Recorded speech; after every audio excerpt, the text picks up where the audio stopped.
नमस्कार। आपका अखबार के संग में आपका स्वागत है। मैं हूं प्रदीप सिंह।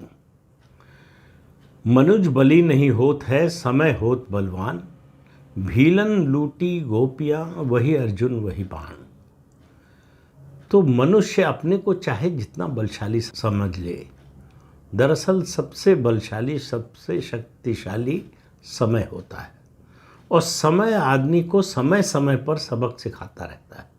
लेकिन आदमी की फितरत ऐसी है कि वो सीखने को तैयार नहीं होता। वो दूसरों के अनुभव से नहीं सीखता है, आखिरकार अगर सीखता है तो अपने ही अनुभव से। बहुत दिन हो गए, आज बात अरविंद केजरीवाल की। विधानसभा चुनाव के बाद से कहाँ चले गए पता करना मुश्किल है। चुनाव नतीजे आने के बाद सुना था विपश्यना के लिए गए थे। विपश्यना से लौटने के बाद वो कहाँ हैं, बीच में कभी कभी जो है पंजाब से उनकी खबर आ जाती है। उसके अलावा वो खबरों से बाहर हो गए। वो व्यक्ति जो 24 घंटे खबर में रहता था, जो छोटी छोटी बात पर वीडियो संदेश जारी करता था, उसका कोई बयान, कोई ट्वीट भी नहीं आ रहा है। ये है समय की मार। अरविंद केजरीवाल को यह अहंकार हो गया था कि उन्हें कोई हटा नहीं सकता, उनका कुछ कोई बिगाड़ नहीं सकता। तो असेंबली में खड़े होकर चिल्ला रहे थे, अगर आपको याद हो, आखिरी सेशन दिल्ली विधानसभा का चुनाव से पहले का, कि नरेंद्र मोदी जी, मुझे हटाने के लिए आपको दूसरा जन्म लगेगा, केजरीवाल को नहीं हटा पाएंगे ऐसे। और कुछ महीने में सारा आभा मंडल चकनाचूर हो गया। आभा मंडल तो उसी दिन चला गया था जब शीश महल और शराब घोटाले में नाम आया था। फिर दूसरा झटका लगा जब जेल गए। लेकिन कुछ लोगों के बारे में मैंने अभी 2-3 वीडियो पहले एक बात कही थी कि बेइज्जती उतनी ही होती है जितनी उनको लगती है। तो केजरीवाल ऐसे शख्स हैं जिनको बेइज्जती महसूस ही नहीं होती है। शराब घोटाले में जेल चले गए, सरकारी पैसों के, सार्वजनिक पैसों के दुरुपयोग का आरोप लगा, शीश महल बनाने का, अपने लिए निजी जो है आवास में सुविधा जुटाने का, कोई फर्क नहीं पड़ा। उसके बाद जो है जेल गए, जेल से लौट कर आए, तब भी कोई फ़र्क नहीं पड़ा। उनको लग रहा था कि बस सब जादू की छड़ी घूमेगी और सब ठीक हो जाएगा। बस उनको इंतज़ार था चुनाव का। पहले लोकसभा चुनाव 7 सीटें जीतना चाहते थे, कांग्रेस से समझौता कर लिया, एक भी नहीं जीते। फिर विधानसभा चुनाव, उसमें दुर्गति हुई। दुर्गति ऐसी कि सत्ता से पूरी तरह से बाहर हो गए। अब केजरीवाल को ये समझ में आ गया है कि उनके सामने 2 रास्ते हैं। एक रास्ता जेल के लिए जाता है और दूसरा राजनीतिक बियाबान में जाता है। उनको ये भी पता है कि पंजाब की सत्ता 2027 तक है, उसके बाद नहीं रहने वाली है। तो अभी जो थोड़ा बहुत वो कूदते हैं पंजाब की सत्ता के बल पर, आप याद कीजिए पंजाब की सत्ता का या सरकार का कैसा दुरुपयोग किया था 2022 के गुजरात विधानसभा के चुनाव में। भगवंत सिंह मान स्टेट प्लेन लेकर जाते थे अरविंद केजरीवाल के लिए, पंजाब के स्टेट प्लेन से वो कैंपेन करते थे। तो पंजाब का मुख्यमंत्री उनके लिए एक तरह से उनके असिस्टेंट के रूप में काम कर रहा था। और इंडी गठबंधन में उनका जलवा ये था कि उनको लगता था कि शायद उनको प्रधानमंत्री पद का उम्मीदवार भी बना दिया जाए, या कन्वीनर कम से कम इंडी गठबंधन का बना दिया जाएगा। ऐसा कुछ हुआ नहीं। तो उन्होंने कांग्रेस के खिलाफ वहाँ पर स्टैंड लिया, ममता बनर्जी से मिल गए, फिर भी कुछ हासिल नहीं हुआ। लेकिन सबसे बड़ा झटका उनके राजनीतिक जीवन का 2025 का विधानसभा चुनाव हारना, जिसकी अरविंद केजरीवाल को बिल्कुल कल्पना नहीं थी। उनको आशंका थी कि ऐसा हो न जाए, लेकिन हो जाएगा इसकी उम्मीद नहीं थी। अब जो कानूनी स्थिति है उसमें उनके फिर से जेल जाने का पूरा अवसर है, और उनकी पार्टी की मान्यता समाप्त होने का भी अवसर है, उसकी भी संभावना है, या उनके नज़रिए से देखें तो आशंका है। ये बात मैं पहले भी कह चुका हूँ। अब अरविंद केजरीवाल छटपटा रहे थे कि कोई रास्ता मिले। तो जिसके सामने तलवार लेकर तनकर खड़े थे प्रधानमंत्री नरेंद्र मोदी, पिछले दिनों उनके सामने नतमस्तक हो गए, दंडवत हो गए, शरण में चले गए कि बचा लीजिए। अब प्रधानमंत्री नरेंद्र मोदी उन्हें बचाएंगे या नहीं बचाएंगे मुझे मालूम नहीं है। और बचाएंगे तो कैसे बचाएंगे ये भी नहीं मालूम है, क्योंकि मामला तो अब अदालत में है। अदालत को तय करना है, तो अदालत ही तय करेगी कि वो जेल के अंदर रहेंगे या जेल के बाहर। हो सकता है उनको बड़े लंबे समय तक जेल में रहना पड़े, वो चुनाव के अयोग्य घोषित हो जाए। अभी तो वैसे चुनाव अपना विधानसभा का भी हार चुके हैं, तो चुनाव के अयोग्य घोषित हो जाएंगे तो चुनाव भी नहीं लड़ सकेंगे। जो शायद उनके मन में इच्छा है कि किसी तरह से राज्यसभा में पहुंच जाए, वो भी नहीं हो पाएगा। ये सब डरावने सपने उनको दिन रात आते होंगे। ऐसे में उनको एक अवसर नज़र आया, जैसे रेगिस्तान में पानी की बूंद दिख जाए, उस तरह से उनको अवसर नज़र आया जगदीप धनखड़ क्राइसिस से। जगदीप धनखड़ को गलतफहमी का मतलब गलतफहमी के पहाड़ पर खड़े थे। अपने बारे में गलतफहमी थी, अपने अधिकार के बारे में गलतफहमी थी, अपनी योग्यता के बारे में गलतफहमी थी और अपनी शक्ति के बारे में गलतफहमी थी, अपने रणनीतिक कौशल के बारे में गलतफहमी थी। तो उन्होंने सीधे जो है मोर्चा खोल दिया प्रधानमंत्री से। अब उसका जो नतीजा होना था वही हुआ। तो उनको लगा कि अरविंद केजरीवाल ऐसा व्यक्ति है जो मेरी लड़ाई लड़ सकता है। कांग्रेस के लोगों के खिलाफ इतना कुछ बोल चुके थे कि कांग्रेसी जो है उनको छूने को तैयार नहीं थे।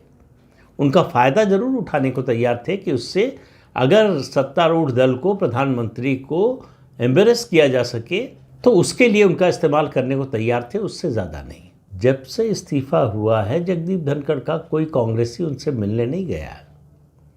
कोई विपक्षी नेता भी कम से कम सार्वजनिक जानकारी में तो मिलने नहीं गया। अब उनसे कौन लोग जाते हैं मिलने? पहले तो सरकारी खर्चे पर जो है आवभगत होती थी मिलने वालों की। मीडिया के कितने लोग मिलने जाते हैं जो उनके बड़े खैरख्वाह थे उन दिनों, ये भी मालूम नहीं है।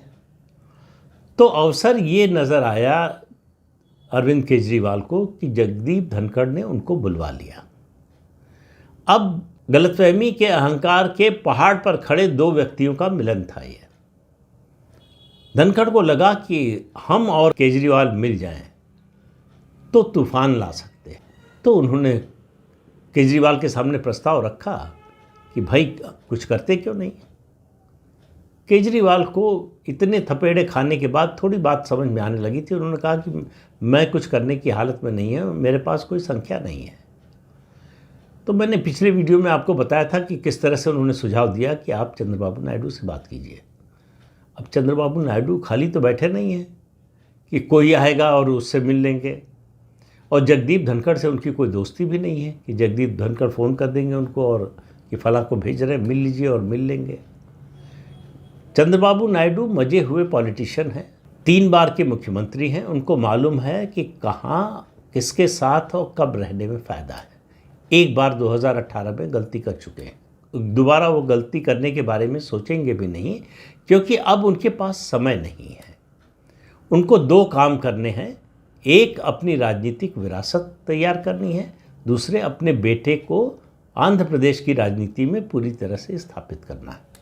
और उनको मालूम है कि ये काम वो प्रधानमंत्री नरेंद्र मोदी और भाजपा के साथ रहकर ही कर पाएंगे।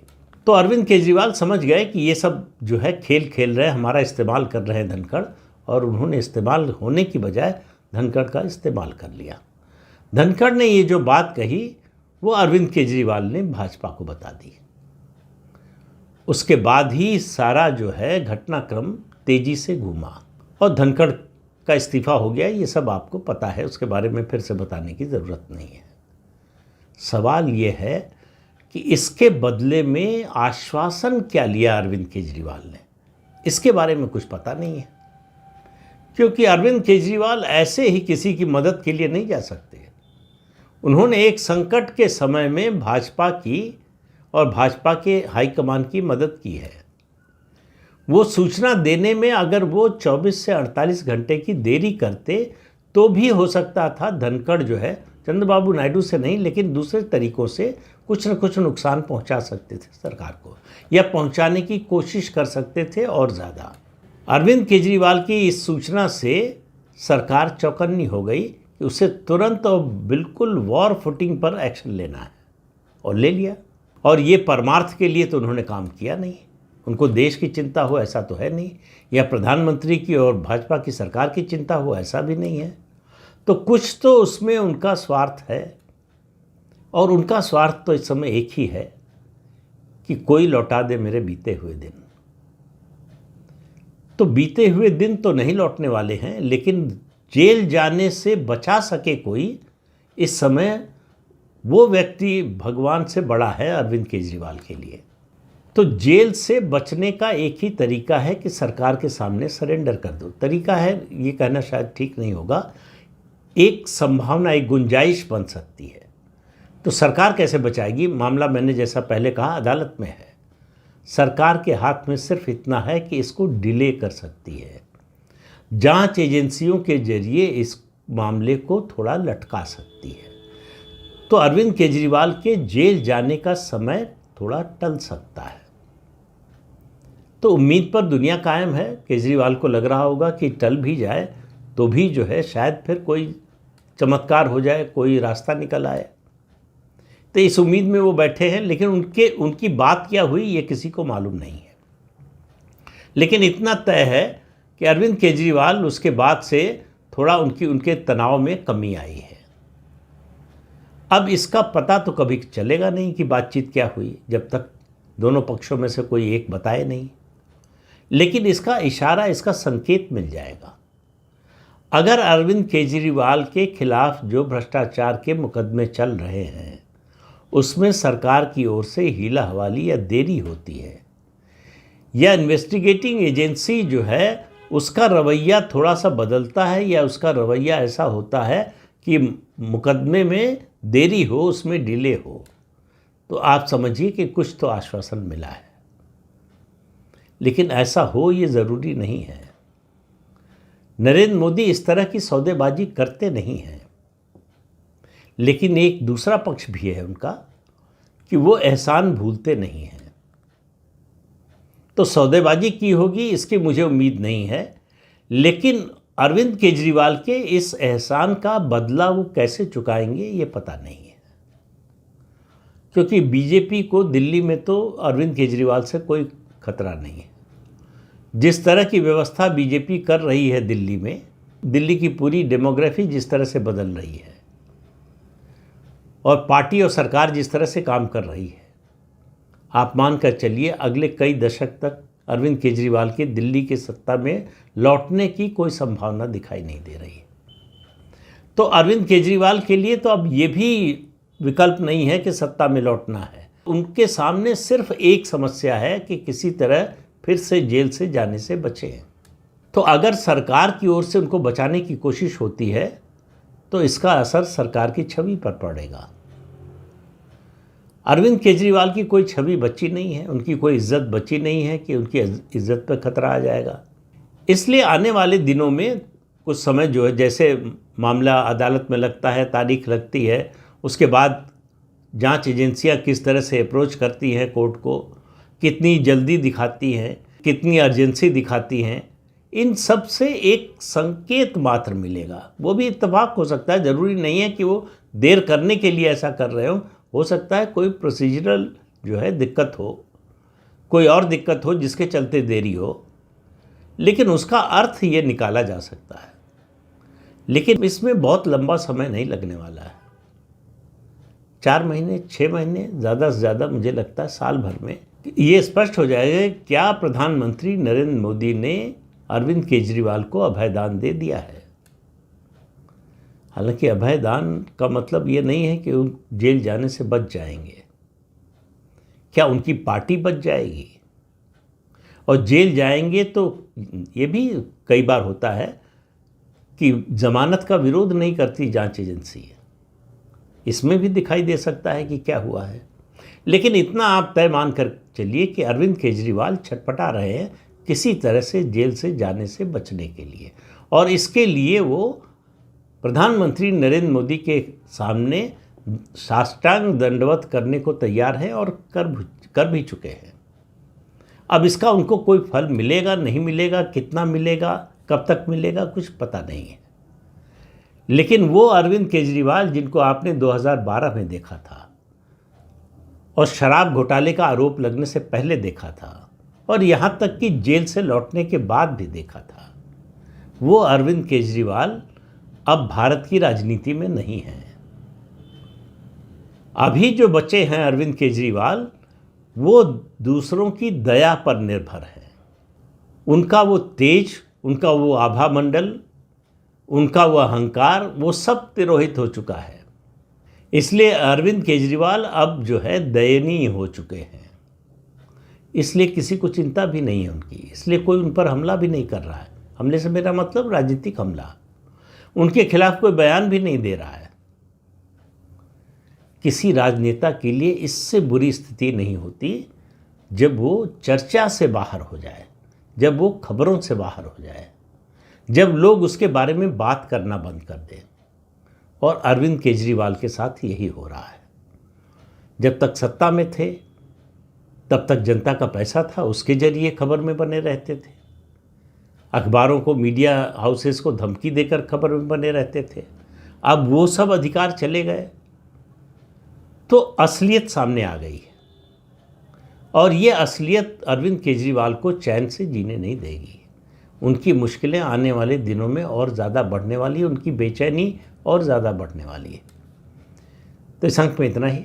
अगले अंक में फिर मिलेंगे किसी नए मुद्दे के साथ। तब तक के लिए अनुमति दीजिए। आपसे अनुरोध है कि ये चैनल देखिए, शेयर कीजिए, लाइक कीजिए और सब्सक्राइब जरूर कीजिए। नमस्कार।